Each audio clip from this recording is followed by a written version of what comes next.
Greetings to all brothers and sisters joining us tonight for this talk on the teachings of Gurdjieff. As some of you may know, I came across Gurdjieff and his work by chance when I was around 17 years old. And despite reading esoteric and occult books for most of my life, I had personally never came across someone providing such a practical, painfully truthful, and tangible approach to work on oneself. I am deeply honored to be sharing this talk with you all tonight and for this to be my first ever public talk for the society itself.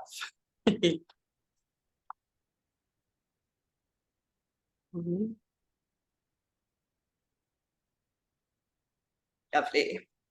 So tonight we'll be covering who is Gurdjieff, how did he come to his teachings, what is his system of teachings known as the Fourth Way, and how does Gurdjieff relate to Blavatsky and the Theosophical Society?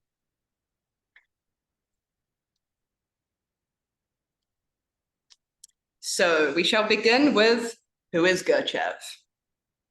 So George Ivanovich Gurdjieff was born sometime between 1867 and 1872, and he died the 29th of October, 1949. He was born in Gyumri, Armenia, which at the time was known as Alexandropol. Gurdjieff was a spiritual master, a philosopher, a hypnotist, a healer, a mystic, a musical composer, an instructor, and the teacher of many things, but most notably the sacred dances that he brought from the East to the West. Young Gurdjieff could also do basically everything under the sun. He would analyze humanity and their current popular desires and quickly mastered these skills in order to make funds for his constant travels. For example, he would start up repair stores for any item in small towns he was traveling through and taught himself how to fix nearly anything that came his way.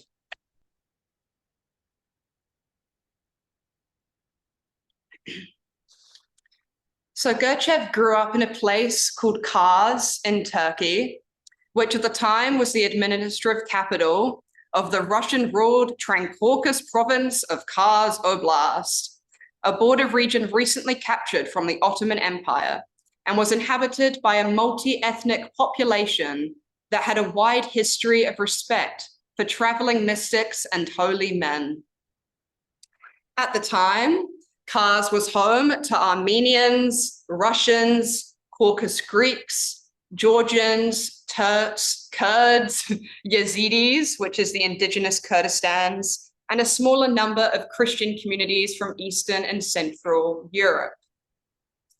Gurdjieff grew up in a wide multi-ethnic society and became fluent in Armenia, Pontic Greek, Russian, Turkish, and acquired enough of European languages to communicate in French and English.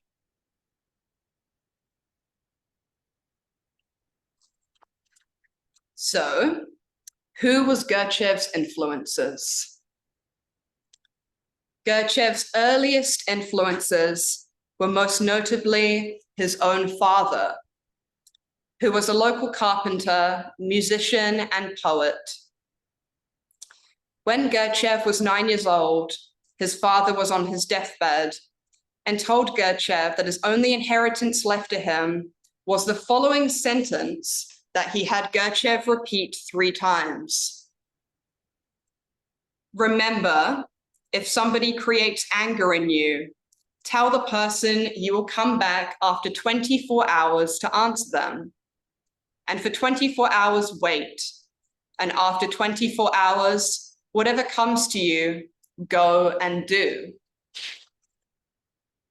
He was affirming in Gurdjieff an ancient wisdom that when somebody wrongs you or abuses you and you start fighting, what does this mean? It means you do not have the capacity not to react. He was teaching Gurdjieff that you are not what others do to you, you are your reaction. And this advice changed Gurdjieff's entire life and heavily influenced his teachings.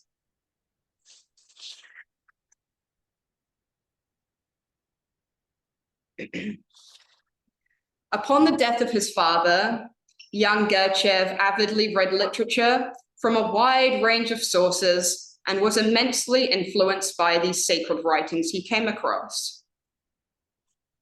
He witnessed an abundance of strange phenomena in his youth that he could not explain, and despite his obsessive reading and research, he found that scholars and academics could not explain this phenomena he experienced either.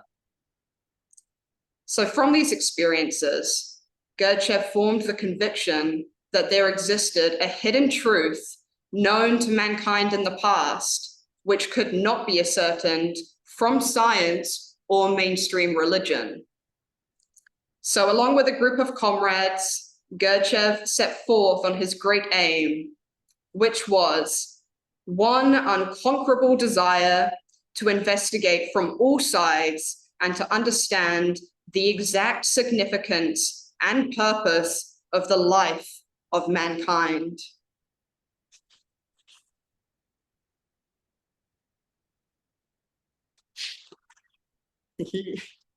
Now, Gurdjieff's travels.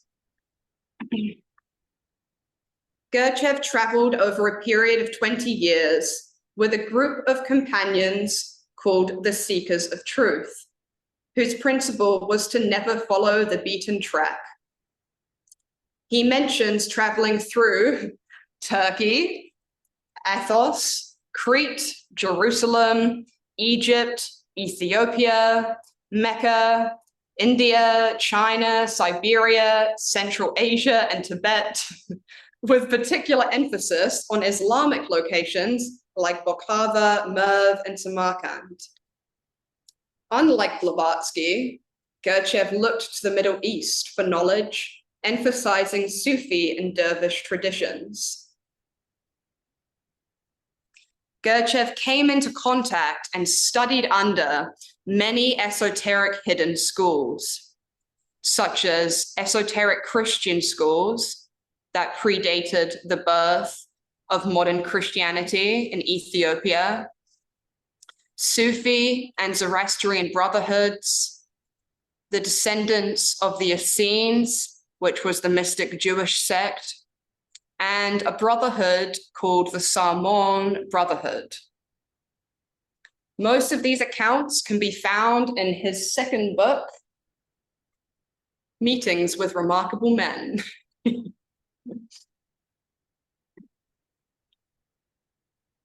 As a result of Gurdjieff's experiences on his travels and his witnessing all sorts of violent events, there had formed in him, besides his previous aim, another aim, which was to discover at all costs some manner or means for destroying in people the predilection for suggestibility, which causes them to fall easily under the influence of mass hypnosis.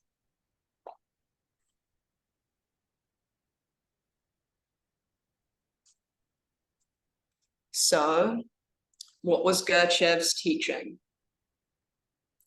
It can be summarized as a practical and sacred teaching of immense scale.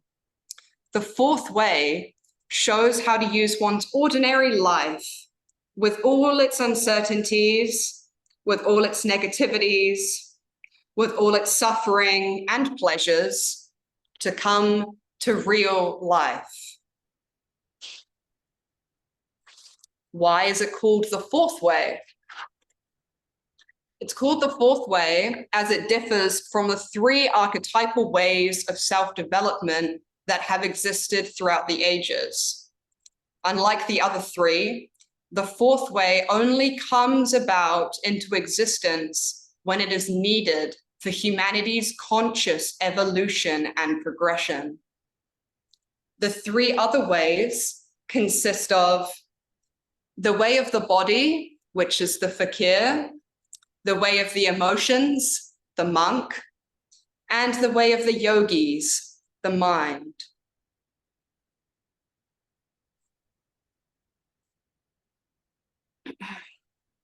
The fourth way taught that the ordinary state that people live in and exist within is nothing but a semi-hypnotic waking sleep, i.e., we are not as conscious as we like to think that we are.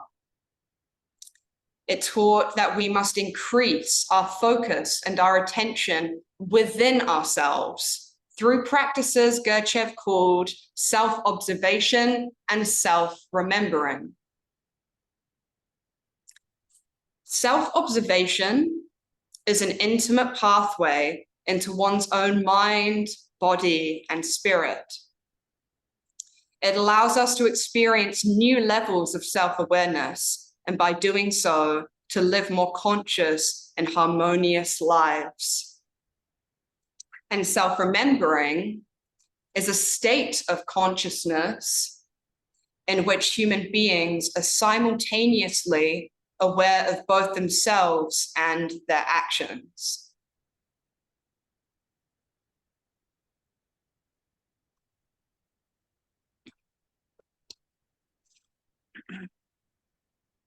Self-remembering is the moment when a human is aware both of themselves and of their machine.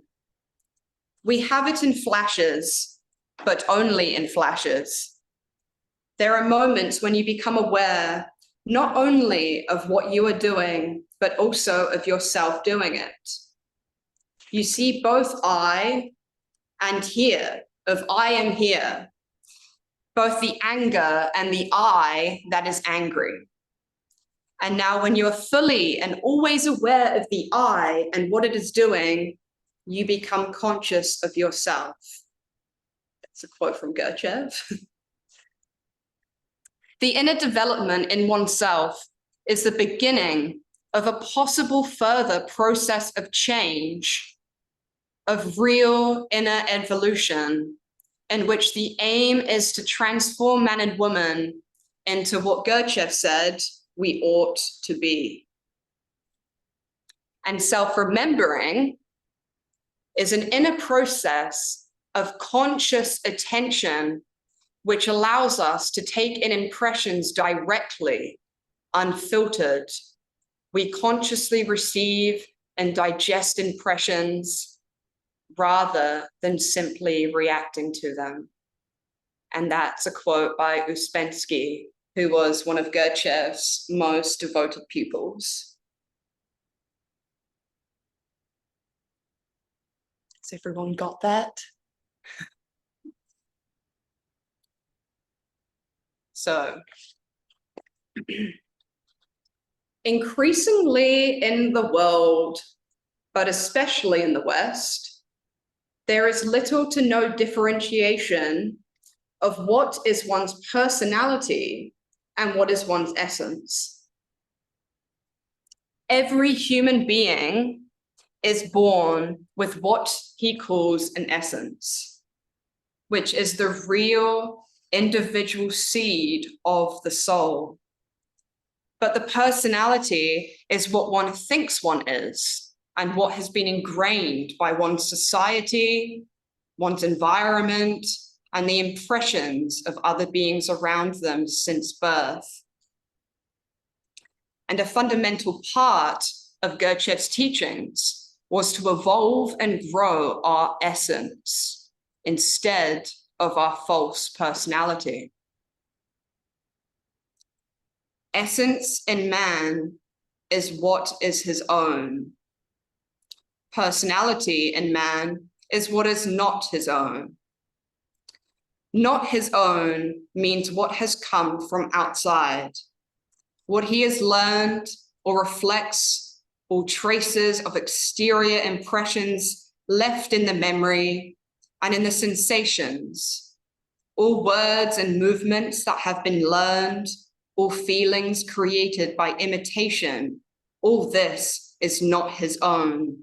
All this is personality. A human's real I, their individuality, can grow only from their essence.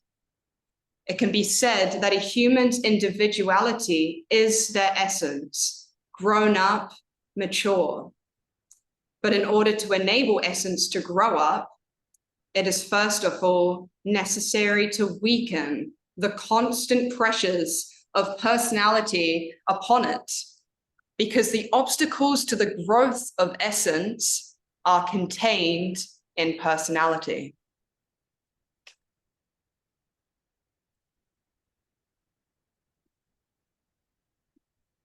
So now we're on to the concept of the different I's within us. That was a fundamental component of Gurdjieff's teachings. Human, or man, has no individual I or identity within, but there are instead hundreds, sometimes thousands, of separate small I's, very often entirely unknown to one another, never coming into contact with each other, or on the contrary, hostile to each other, mutually exclusive and incompatible. And each minute, each moment, man is saying or thinking, I. Yet just like outside, there are crowds of people within you who are also, and there are also crowds of people, often endlessly chattering away, arguing with each other, talking over you at different times, disabling you, or at least making it challenging from ever being consistent with yourself for any period of time. Try to understand that what you usually call I is not I. There are many I's, and each I has a different wish. Try to verify this within yourself. You wish to change, but which part of you has this wish? Many parts of you want many things, but only one part is real. It will be very useful for you to try to be sincere with yourself. Sincerity is the key which will open the door through which you will see your separate parts, and you will see something quite new. You must go on trying to be sincere. Each day you put on a mask, and you must take it off little by little.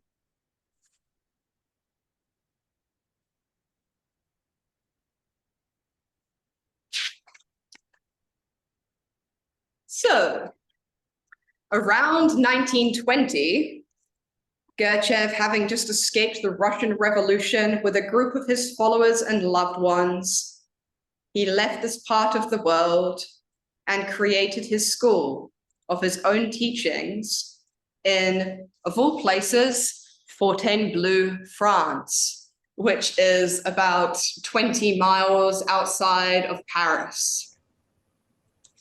This school was called the Harmonious Development of Man. And here, Gurdjieff housed his pupils and put them to work. Every single person had a role to play in the upkeep and maintenance of the property itself, all whilst practicing their inner work consistently. Gurdjieff was putting into practice his teaching that people need to develop physically, emotionally, and intellectually. And so lectures, music, sacred dances, and manual work was all organized for everyone. And here is one of the designs of his institute programs. And at the top it says, to know, to understand, to be, but my picture's cutting it off.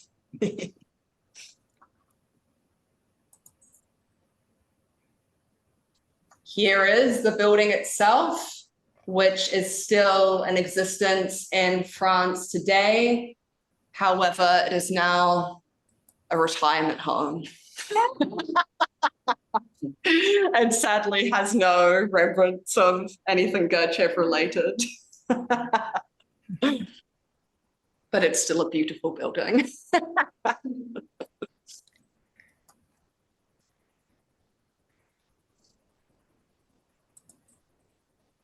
Now, moving on to the Gurdjieff legacy.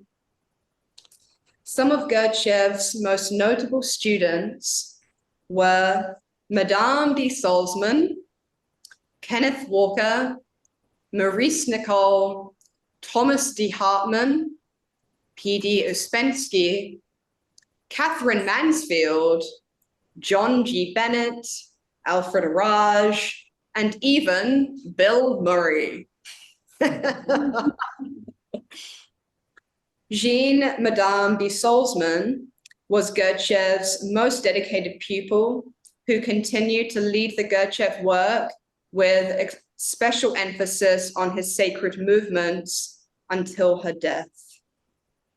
Uspensky, John G. Bennett, Maurice Nicole, and many other pupils continued teaching the fourth way system throughout the world. And the Theosophist, Ravi Ravindra, was Salzman's pupil of the Gurdjieff work and continues to share what he learned and experienced from his time spent with Madame de Salzman. He discusses G's teachings in his book, Heart Without Measure.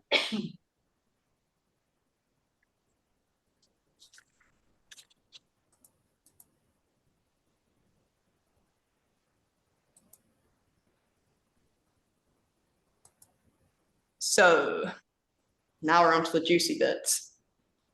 To begin telling Gurdjieff's connection to the Theosophical Society, I thought I'd start with sharing some information about the Mahatma letters that not many TS members know. Maud Hoffman and Alfred Baker were both Theosophists and students of Gurdjieff, and they were both staying at his institute in Fontainebleau.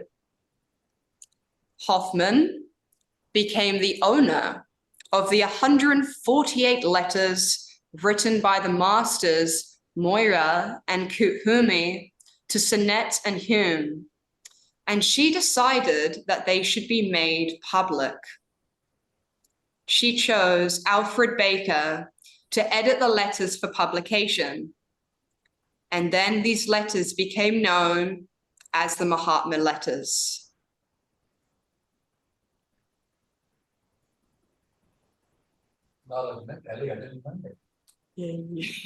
Wonderful.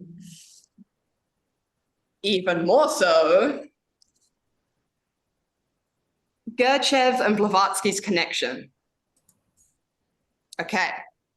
In The Secret Doctrine, Blavatsky indicates that additional portions of the teachings would be given out by the masters in the 20th century. Blavatsky tells us that a world teacher coming from the East will bring Eastern dances and will bring the continuation of the practical work through from the masters. Who was Gurdjieff known as? The teacher of dancers. Kenneth Walker, in an interview on Gurdjieff and Theosophy, stated, in most European circles, Gurdjieff was regarded not so much as a philosopher, but as one of the greatest living experts on the sacred dances of the East. And what may be of interest to many is that in a letter written by Madame Blavatsky to one of the early members of the Theosophical Society, she tells that the next great world teacher of Eastern ideas in Europe will be an instructor in Oriental dancing. And in Gurdjieff's first book on his teachings, named Beelzebub's Tales to his grandson, or also known as All and Everything, he actually attributes himself at the end of the first chapter as the teacher of dancing.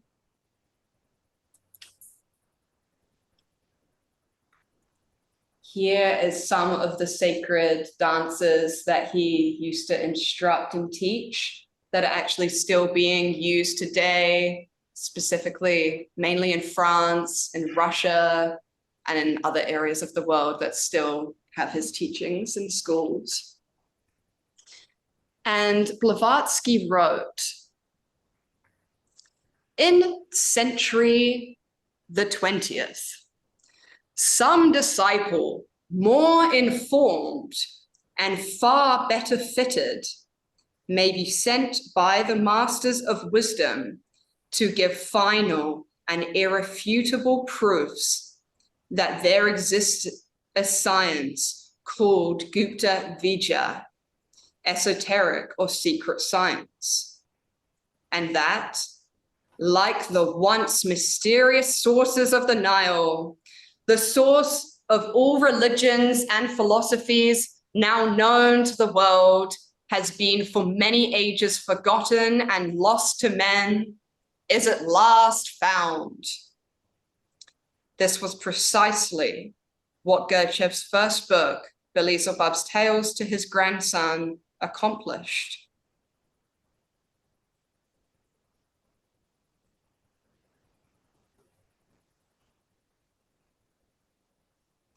So, is Gurdjieff one of the group of masters who constitute the occult hierarchy behind the Theosophical Society? Well, Sri Madhava Ashish and his teacher, Sri Krishna Prem, certainly believed so. They were both avid theosophists who spent their lives conducting practical theosophical work at their Matola ashram in the Indian Himalayas. They authored 2 books in the stanzas of Daisen, Man, the Measure of All Things, and Man, Son of Man, that is still widely used today to study the secret doctrine. They both honored Gurdjieff as a disciple that Madame Blavatsky predicted, who provided the practical teaching in the 20th century. The masters or bodhisattvas fielded HPV and stood by her all her life. Gurdjieff was one of them, which is why his teaching is in the same tradition. And that was a letter from Ashish in Ginsburg.